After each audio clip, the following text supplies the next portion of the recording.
I've been that player, the one who tells everyone what they should be doing on their turn. I meant well, I was trying to help. No one had any fun. And that's quarterbacking. Lots of games suffer from it. And sometimes the attempts to fix it actually makes it worse. So, what is quarterbacking? Quarterbacking is the term commonly used to refer to one player in a cooperative game, essentially telling the other players what they should be doing.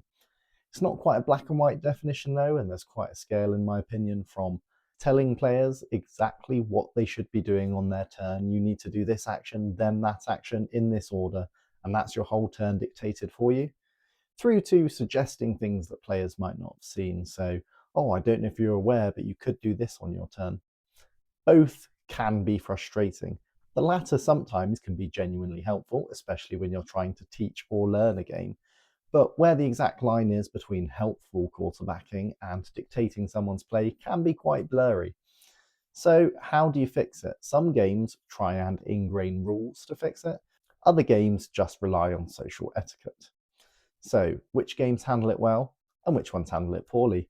I'm going to explore a couple of games that I think do really interesting things with quarterbacking, ones which try and handle it well, ones which fail to handle it well, in my opinion, and then how, as a designer, I've tried to prevent quarterbacking from really being an option in my new cooperative game.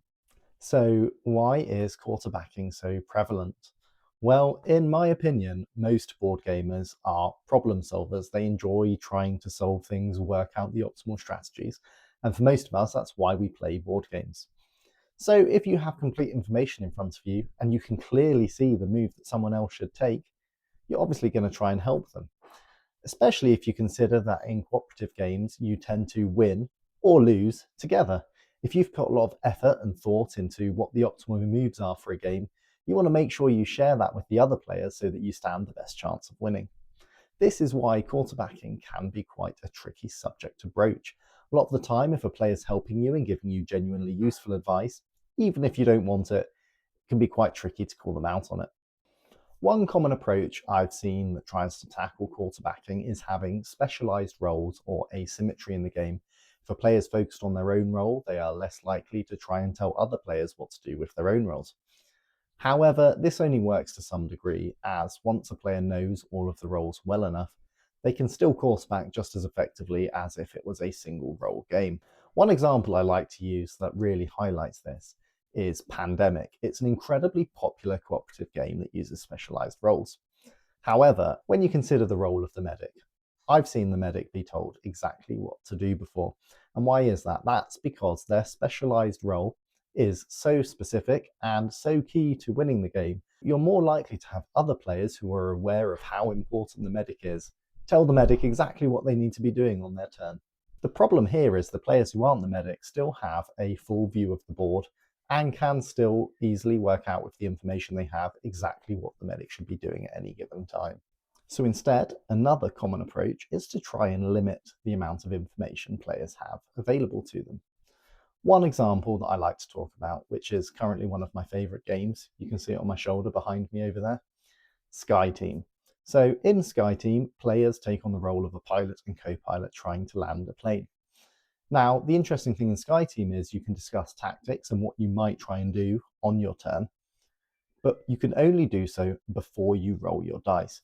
So once you've rolled your dice, your tactics might go out the window, options that you thought you'd try might change, and you might need to decide what you're going to do on your turn all over again. So although you can come up with a plan with your partner, all bets are off once the dice get rolled. Another cooperative game which really focuses on limiting information between players is Hanabi.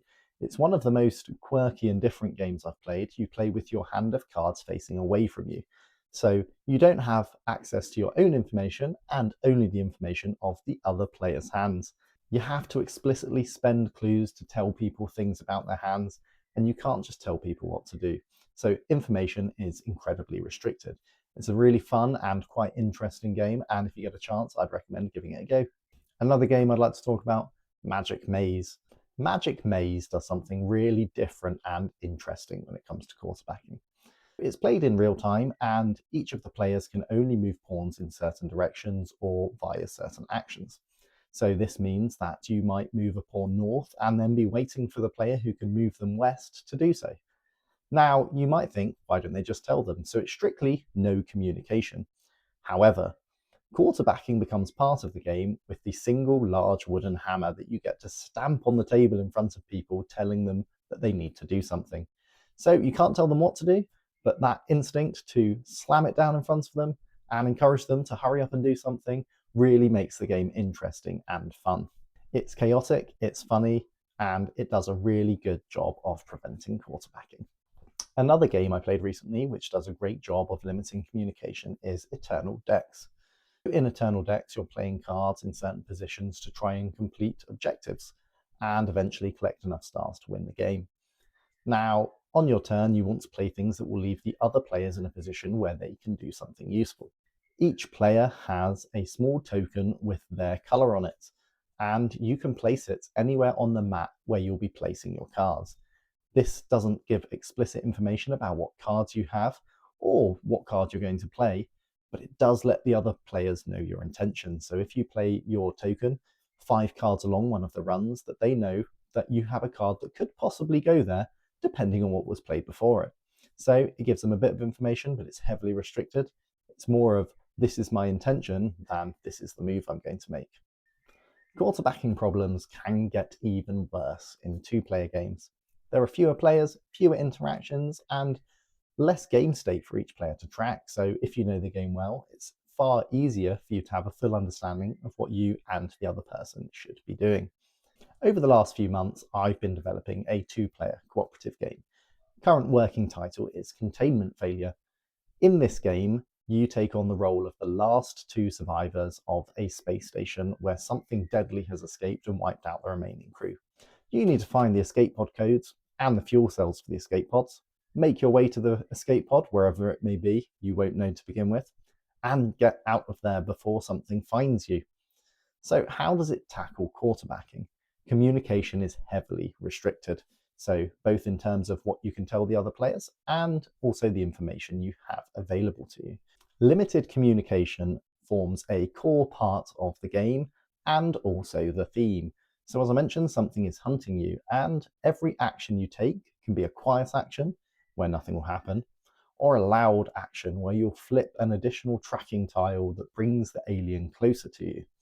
So what does this mean in practice? If you want to tell your partner something, you can do so via a few ways. You can radio to them, but it's noisy and it will attract the alien. And even when you do so, you can only tell them information and you can't get any information back from them. You can whisper to them if you manage to make it to the same room, but this involves you having to track their meeple down across the board and then whisper quietly to them again in a one-way communication. Or you can blast out over the comm system. And yes, that is also one-way communication. Why is one-way communication helping solve the quarterbacking problem? Well, in Containment Failure, you also have a hand of cards, up to 2 at any given time. You cannot show or tell the other person anything about it. You may also use actions to scan areas of the board and have information about face-down tiles. So this means even if someone wants to quarterback you and tell you what to do, you may have more information than them because they won't know what's in your hand or what you've seen.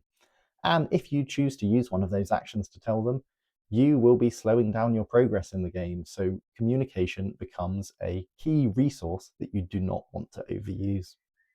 If you'd like to learn more and follow along the development of Containment Failure, or if you'd like to try the free print and play of Station Decimus, then sign up to my email. There'll be a link in the description. So that's my take on quarterbacking. And as I mentioned, I think most board gamers are natural born problem solvers. Therefore, the answer to quarterbacking really has to lie in game design. Let me know what you think. Have you played any games which handle quarterbacking really well or really badly? Drop a comment below.